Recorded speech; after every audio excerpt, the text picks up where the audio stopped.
Hello students, in this video we will discuss about the working of Hartley oscillator. So here is given the figure of the circuit diagram of a Hartley oscillator. Now you may be familiar with each of the components used in the circuit. You know what R1, R2 and RE are. They are the resistors used for biasing.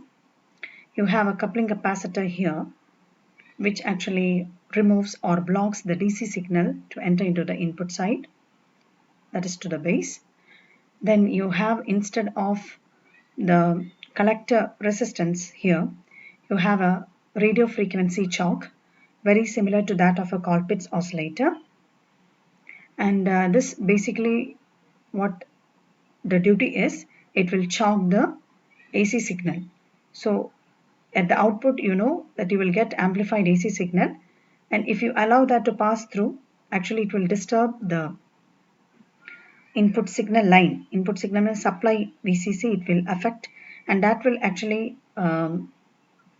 disturb the biasing and again the output of the transistor. So this radio frequency choke is used to block or choke the AC signal to enter into this VCC. Now you have a RE resistance, and across that you have the emitter bypass capacitor. You know now why we use that emitter bypass capacitor, because it is to bypass the AC signal so that RE, the voltage drop across the RE will not become too much, and that will not actually disturb the biasing, or it will otherwise it will affect the stability of the transistor or the amplifier. So we use a emitter bypass capacitor. Then you have a coupling capacitor which actually allows the AC signal to flow through the tank circuit. And you know this is the tank circuit part of the oscillator, and this is the part which produces oscillation, and it contains also a feedback network part, right? So as in the case of a Colpitts oscillator, you know that it also contains a tank circuit, or in the case of a tuned collector oscillator we have a tank circuit where we have capacitors and inductance in parallel to each other. But just you can see the difference. You can compare with that of a Colpitts oscillator, where you are having two capacitors C1 and C2, and in between which was grounded. Here you have two inductance coil, and in between it is grounded, L1 and L2. And this is basically not a normal transformer. This we call as an auto transformer. Here we call it as an auto transformer.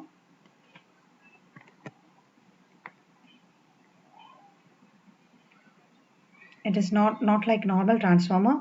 In normal transformer, you know, we have a primary winding, then you have a secondary winding. In an auto transformer, you will have a primary winding and then a secondary winding along with that.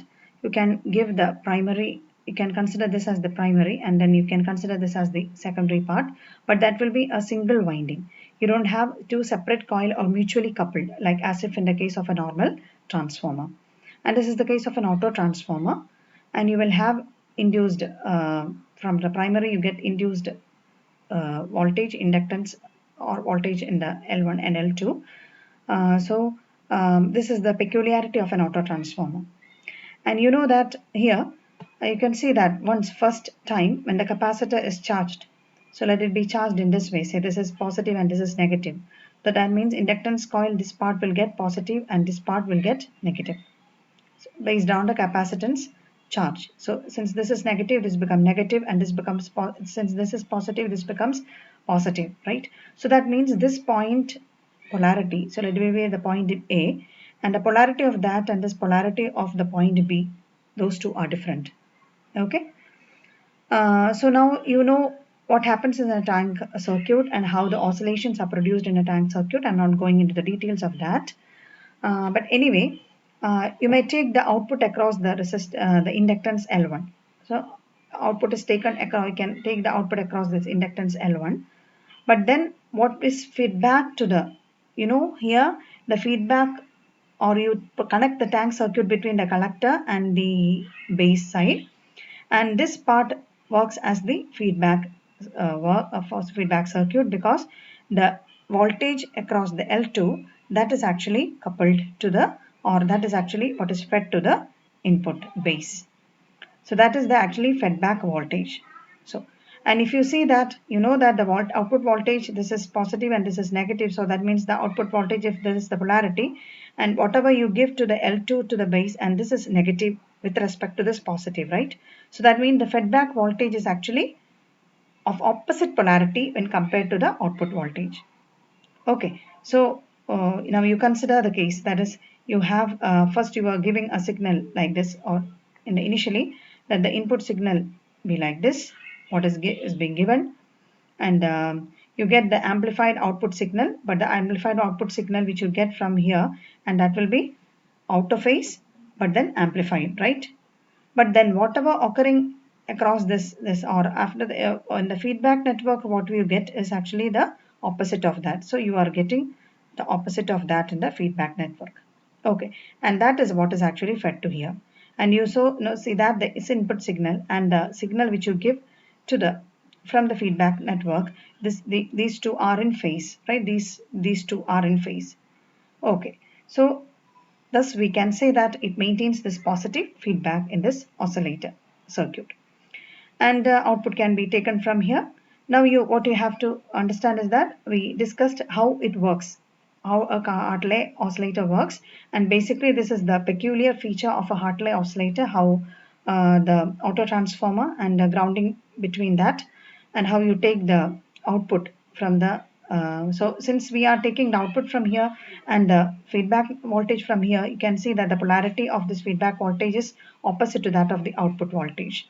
Okay, so thus thus you can say the input signal, since the transformer part, the input signal is given here, transformer parts produces a 180-degree phase shift, and then after the feedback part it will produce another 180-degree phase shift, and totally you will have a phase shift of say 360-degree. And that is how the phase shift of 360-degree or 0-degree happens in a Hartley oscillator.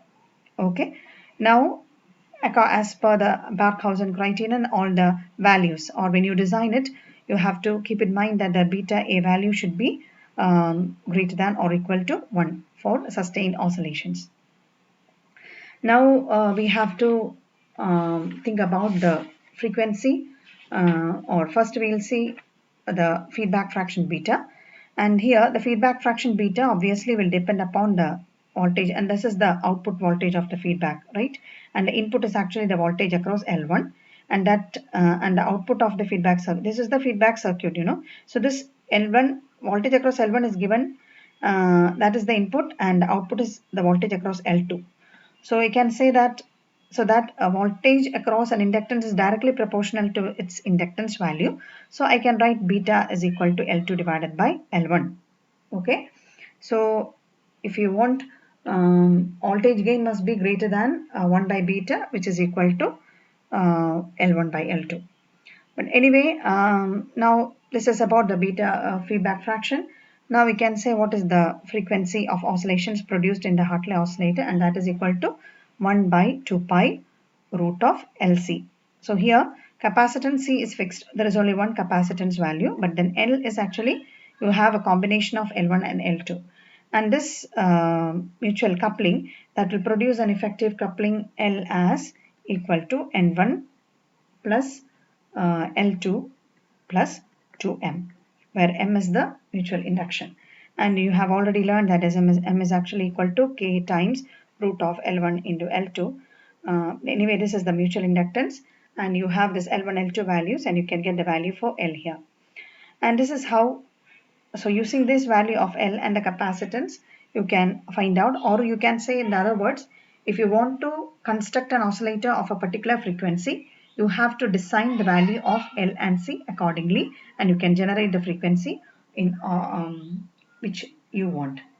So this is how basically Hartley oscillator works. Hope you understood. If you have any doubts, you may please clear in the discussion session. Thank you very much.